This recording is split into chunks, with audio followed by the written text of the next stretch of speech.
Olá pessoal, voltei, decidi reatar o Livriza, mas agora com uma nova abordagem, colocando em prática um sonho que eu tenho há um tempo e acho que agora eu encontrei o caminho para torná-lo possível.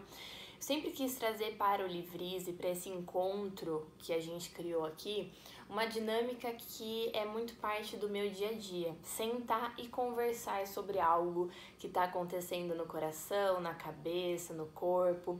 E eu não tinha ainda muito recursos para viabilizar isso, né? Eu queria que a gente pudesse, mesmo à distância, sentar para conversar e que vocês, de alguma forma, se sentissem próximos e acolhidos na minha casa, como acontece na minha vida com as pessoas que eu amo.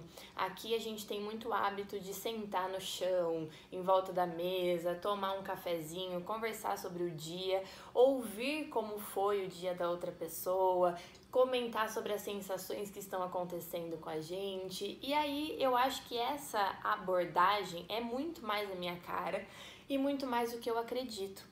E aí eu decidi voltar para fazer os vídeos de uma forma mais caseira e artesanal, tomando um cafezinho, então com esse gosto de casa, esse gosto de acolhimento na boca, e permitir de alguma forma que vocês façam parte da minha rotina através dos livros e das reflexões. Então essa vai ser a dinâmica do canal a partir de agora. Eu pretendo realmente fazer de um jeito intimista. Selecionei até um caderninho que eu comprei num lugar muito especial. Eu lembro muito do dia em que esse caderninho chegou na minha vida e eu vou anotar nele as reflexões que eu estiver disposta a compartilhar com vocês, e conforme eu for lendo os comentários eu também vou anotar as observações de vocês aqui. E o intuito maior disso tudo é que a gente possa valorizar de algum modo, né, a resistência em relação ao momento em que vivemos.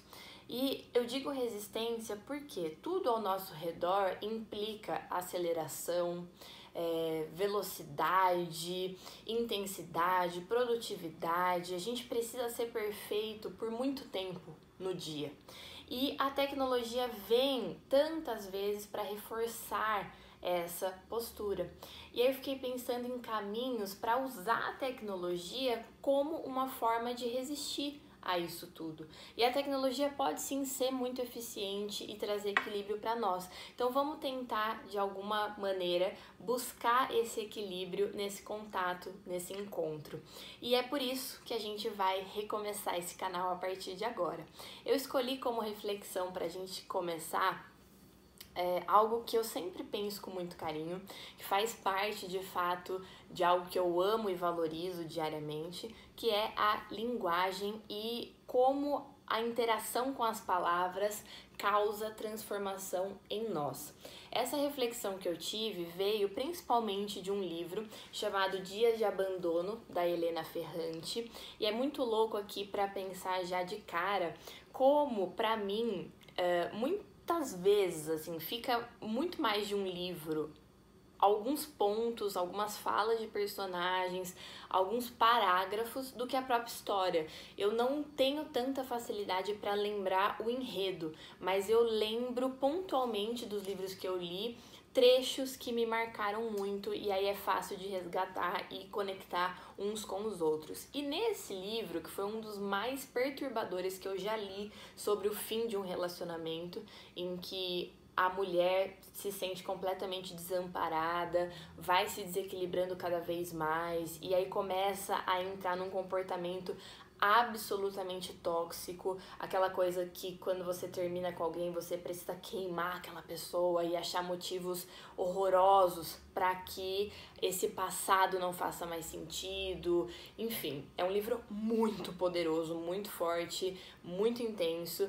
E tem um trecho desse livro que eu marquei com esse post-it muito maduro de robô que me marcou demais, assim, quando eu pensei, poxa, qual tema eu vou começar com eles, de cara me veio essa lembrança em que o filho, né, dessa personagem passa um final de semana com o pai, já que eles estão dividindo a guarda depois da separação, e depois que ele volta para casa dela, ele começa a conversar e ele fala com a mãe a partir de um vocabulário que até então não era dele. Então ele vai usando palavras que a mãe observa que vieram nesse encontro com essa outra família que não é mais a família da mãe. E eu achei isso fantástico, porque ela faz uma reflexão linda sobre a linguagem. Essa mãe, na voz e nas palavras que o filho usa, reconhece uma madrasta, uma companheira desse pai divorciado que ela não tolera. Então eu achei genial, porque quantas vezes a gente não absorve no nosso vocabulário palavras de outras pessoas e que de repente a gente começa a dizer e a usar também como se fossem nossas. E no fim das contas, nós todos somos, através da linguagem que a gente expressa, um conjunto de caminhos pelos quais a gente percorreu. A gente vai se entrelaçando, a gente vai se atravessando pelo contato com o outro.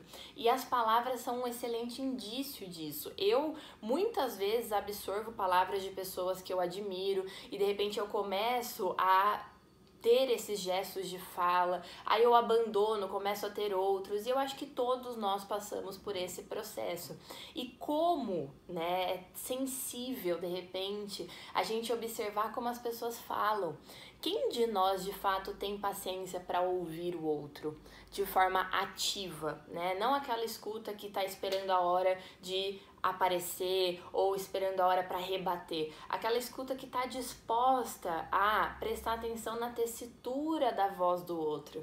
E aqui é muito isso. Quando a gente repara na voz do outro, quando a gente repara nesses detalhes, a gente vai entendendo os caminhos que essa pessoa percorreu, quais são as influências que estão nela, o que ela expressa como prioridade. Gente, as palavras são uma excelente digital de nós mesmos. Se a gente tivesse mais delicadeza e pausa para entender o outro através do som, né, que as pessoas emitem, a gente saberia muito mais sobre a personalidade de cada um.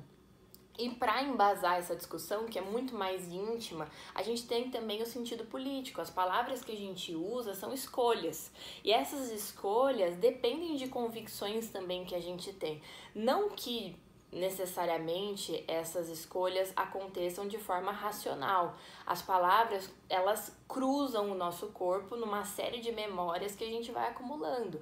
Só que, de uma forma ou de outra, a gente tem as expressões de todas essas influências e são nessas expressões que a gente vai entendendo quais são os sonhos, as defesas, as crenças de cada um. E as palavras assumem tanto esses sentidos políticos que eu trouxe também 2 exemplos para vocês de 2 leituras incríveis. Uma que eu fiz há mais tempo é uma peça de teatro do Dias Gomes chamada A Invasão, em que o Dias Gomes conta sobre famílias que vivem num prédio, né, ocupado, e como que é a relação dessas famílias com a polícia, com o Estado e tudo mais. Então, uma peça de teatro escrita em outro tempo, mas que já retrata esse drama, né, que a gente vê aparecendo nos noticiários, nas redes sociais e tudo mais. Então é uma peça de teatro excelente, com todo o humor e toda a ironia do Dias Gomes. E esse livro mais recentemente publicado, né, do Julian Fuchs, A Ocupação. E eu queria só sinalizar para vocês, os 2 livros falam sobre a mesma coisa, em tempos históricos diferentes, mas a mesma relação de pessoas que não têm onde morar e acabam entrando em prédios abandonados e começam a tecer as suas vidas a partir dessa nova localidade. Só que, mesmo sendo o mesmo tema, o título é diferente. Em um, a abordagem é a invasão. Então, são pessoas invasoras de um espaço. E no outro livro, a gente tem a ocupação. Então, pensem, né? Vocês aí com as convicções de vocês e com a linguagem que faz sentido vocês defenderem. Esse tipo de contexto é uma invasão ou é uma ocupação? E qual será que é o tom de diferença entre dizer que famílias invadem um prédio abandonado ou que famílias ocupam um prédio abandonado? E esse livro aqui especificamente fala, né, sobre a ocupação 9 de julho, que teve uma série de desdobramentos no ano passado em relação à prisão da Preta Ferreira, que é uma das grandes líderes, e eu acho que é interessante a gente sempre pesquisar para formar, né, as nossas linhas de raciocínio, as nossas lutas e tudo mais. Então fica aí a sugestão dessa reflexão.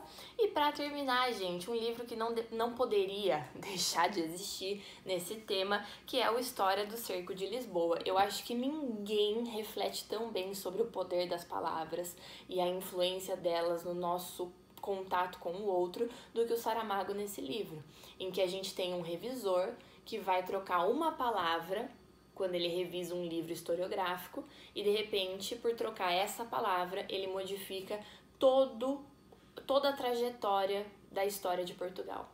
E esse livro é uma reflexão contínua sobre a palavra como poder histórico, a palavra como influência política, a palavra como significação de cada sentimento em cada época. Gente, tem uma reflexão linda nesse livro sobre o que significa o amor em cada momento histórico. E ele diz assim, bom, eu não posso usar essa palavra que faz sentido no meu tempo em outro tempo histórico, porque naquela época, amar significava outra coisa diferente do que significa hoje. Então, até a palavra amor, que hoje a gente vê como um sentido universal, em cada período histórico teve uma atribuição diferente. Então, é uma, na verdade, reflexão, convite para que a gente esteja cada vez mais aberto a recepcionar as palavras dos outros, porque por trás delas há muita história, há muito desejo de ser, né?